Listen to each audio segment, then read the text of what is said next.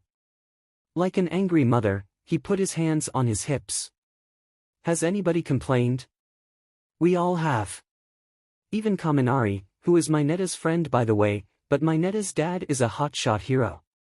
He's basically untouchable unless he does something drastic. Stealing underwear and making the girls uncomfortable isn't drastic? Nope. But don't worry, we keep him in check. Hitoshi told Izuku. God knows how many times Bakugo has sucker punched Mineta through a wall. Izuku did seem to relax after that. Okay. He didn't sound too convinced but let it drop. Eventually, everyone started to move on with their day, this included Hitoshi, and Izuku was left alone in the common room of the dorm. Floating down to the bottom of his tank, he rested his cheek against his arms and just let out a soft, but silent, groan. Do you like music? Izuku jumped at the voice and turned to look at the bird student. Tokoyami, the one with the sentient quirk. He said to himself once it clicked. Yes, that's correct. And the quirk is called Dark Shadow. As Tokoyami explained this, Dark Shadow poked out of his CHST and came up to the glass. The quirk pressed herself against the glass but didn't phase through. Izuku blinked. Tokoyami gave a small grin and flashed Izuku's own scale back at him. I hope you don't mind. I snagged it away from Kaminari. I just wanted to talk to you, but didn't wish to have you pluck another scale. Tokoyami came up beside his quirk. It's no problem. He subconsciously rubbed against the bald spot on his tail as he said, thought this. And to answer your question. I do enjoy music. I don't know a soul who doesn't like music in some form or another. That's what I thought.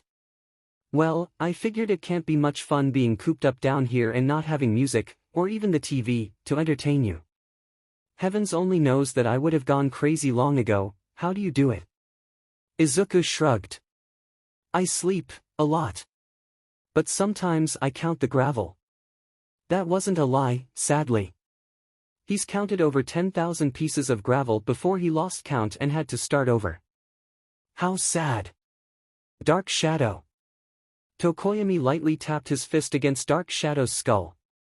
Dark Shadow moaned at this and rubbed the top of her head. Be nice. Izuku giggled behind his hands.